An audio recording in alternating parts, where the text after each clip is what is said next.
Federalism एक सरकार का सिस्टम होता है। इसमें सेंट्रल अथॉरिटी और रीजनल यूनिट्स के बीच पावर को डिवाइड किया जाता है। ये डिवीजन कॉन्स्टिट्यूशन में लिखा होता है। सेंटर और स्टेट्स दोनों को पावर इसी कॉन्स्टिट्यूशन से मिलता है। वो एक दूसरे के सबऑर्डिनेट नहीं होते हैं। फेडरलिज्म डाइवर्सिटी और रीजनल ऑटोनॉमी अलाउ करता है, साथ ही साथ नेशनल यूनिटी भी मेंटेन करता है। फेडरलिज्म शेयर्ड सॉवरेनिटी के प्रिंसिपल पर बेस्ड होता है। इसका मतलब है कि सेंटर और स्टेट्स दोनों का अपना अपना स्फीयर ऑफ इन्फ्लुएंस होता है। वो अपने रिस्पेक्टिव जुरिस्डिक्शंस में गवर्न करते हैं। इससे ये इंश्योर होता है कि पावर एक ही जगह कंसंट्रेट न हो। ये गवर्नमेंट के डिफरेंट लेवल्स में डिस्ट्रीब्यूट होता है। फेडरलिज्म ये मानता है कि डिफरेंट रीजन्स की डिफरेंट नीड्स और प्रायोरिटीज हो सकती है। ये स्टेट्स को अलाउ करता है कि वो पॉलिसीज को अपने स्पेसिफिक सर्कमस्टेंसेस के हिसाब से टेलर करे। फॉर इंस्टेंस, एक स्टेट जिसका एग्रीकल्चरल सेक्टर बड़ा है, उसकी पॉलिसीज उस स्टेट से अलग हो सकती है जिसकी इकोनॉमी प्रिडोमिनेंटली इंडस्ट्रियल है। ये फ्लेक्सिबिलिटी फेडरलिज्म की स्ट्रेंथ्स में से एक है।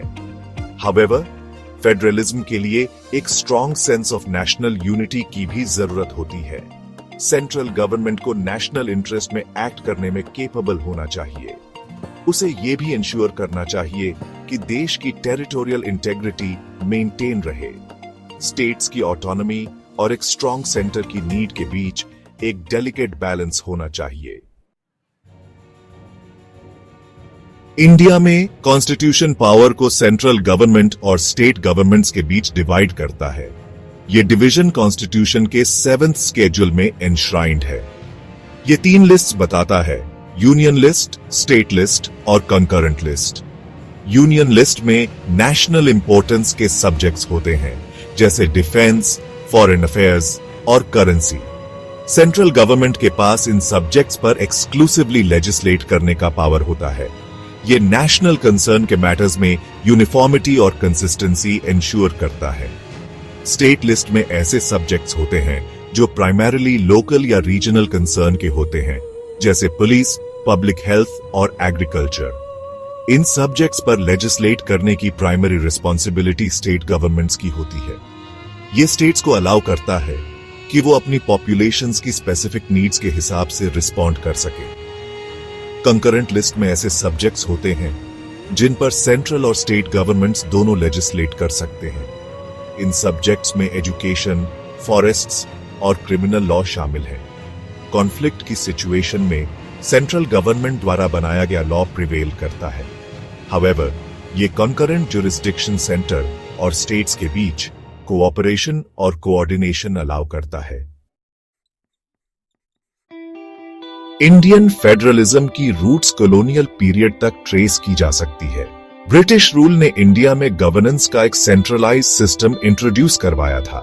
हाउएवर, इसने प्रोविंसेस को लिमिटेड ऑटोनॉमी देकर फेडरलिज्म के सीड्स भी बो दिए थे। The government of India act of 1935 एक लैंडमार्क लेजिस्लेशन था। इसने एक स्ट्रॉन्ग सेंटर के साथ एक फेडरल सिस्टम इंट्रोड्यूस करवाया था। इस एक्ट ने सेंटर में एक बाइकैमरल लेजिस्लेचर और प्रोविंशियल ऑटोनॉमी प्रोवाइड करवाई थी। इसने एक ऐसे फेडरेशन की कल्पना की थी जिसमें ब्रिटिश इंडियन प्रोविंसेस और प्रिंसली स्टेट्स शामिल होंगे। इंडियन इंडिपेंडेंस मूवमेंट ने भी इंडियन फेडरलिज्म को शेप करने में क्रूशल रोल प्ले किया। महात्मा गांधी और जवाहरलाल नेहरू जैसे लीडर्स ने इंडिया की डाइवर्सिटी को अकोमोडेट करने की इंपॉर्टेंस को रिकॉग्नाइज किया। उन्होंने एक ऐसे फेडरल सिस्टम का समर्थन किया जो स्टेट्स को significant degree of autonomy they. Constituent assembly, जिसे कॉन्स्टिट्यूशन बनाने का काम सौंपा गया था, ने इंडियन फेडरेशन के स्ट्रक्चर पर लंबे समय तक डिबेट किया। नेशनल इंटीग्रेशन और डेवलपमेंट के चैलेंजेस को देखते हुए उन्होंने अल्टीमेटली एक स्ट्रॉन्ग सेंटर को चुना। हाउएवर, उन्होंने ये भी इंश्योर किया कि स्टेट्स के पास अपनी स्पेसिफिक नीड्स और एस्पिरेशंस को एड्रेस करने के लिए सफिशिएंट पावर्स हों। इंडिया की डिवर्सिटी उसकी डिफाइनिंग फीचर है। ये मल्टीपल लैंग्वेजेस, रिलीजन्स, कल्चर्स और एथनिसिटीज की लैंड है।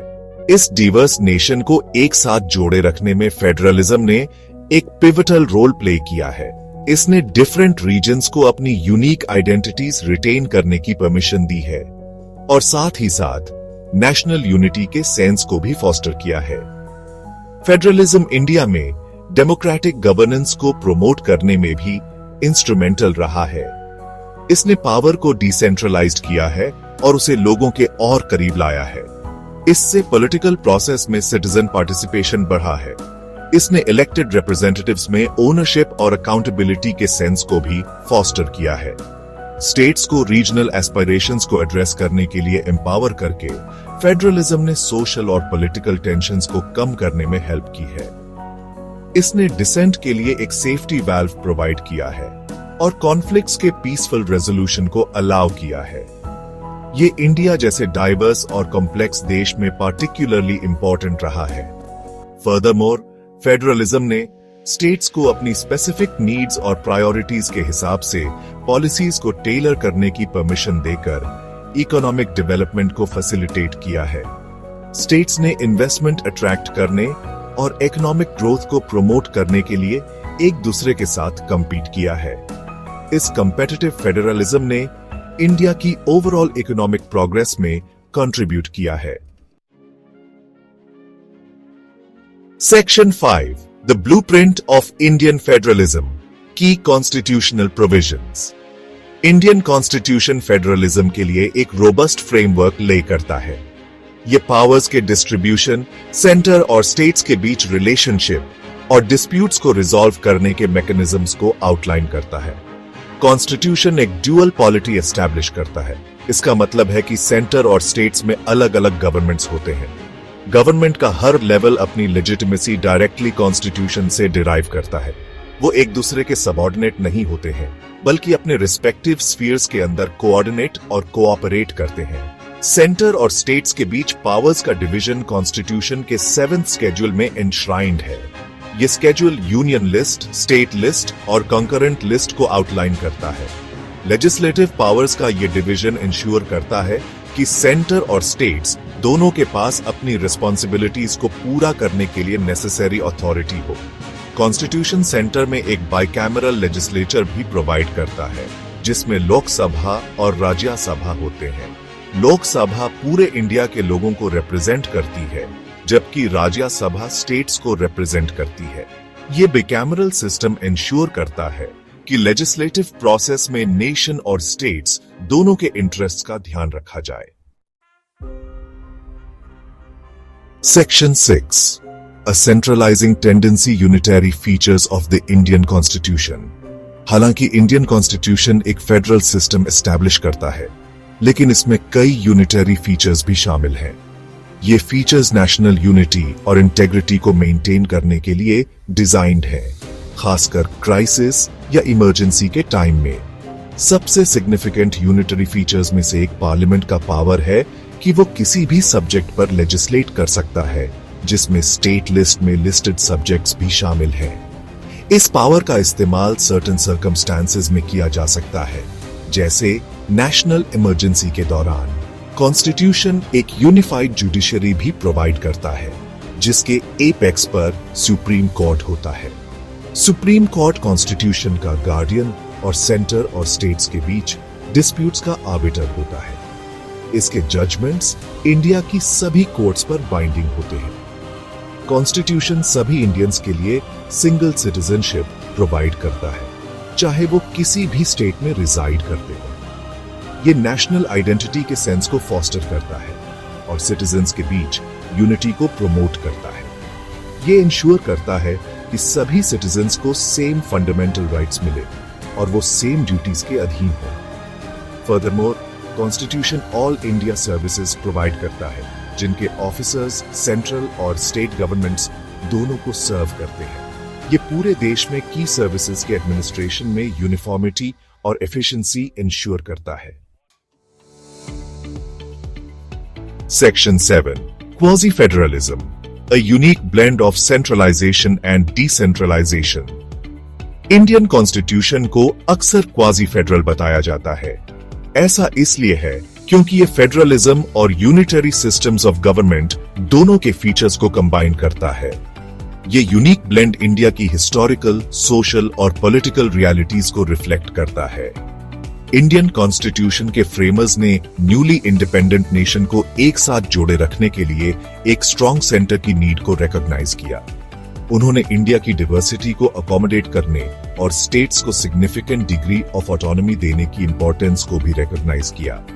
इंडियन कॉन्स्टिट्यूशन का क्वाजी फेडरल नेचर सेंटर और स्टेट्स के बीच पावर्स के डिस्ट्रीब्यूशन में एविडेंट है।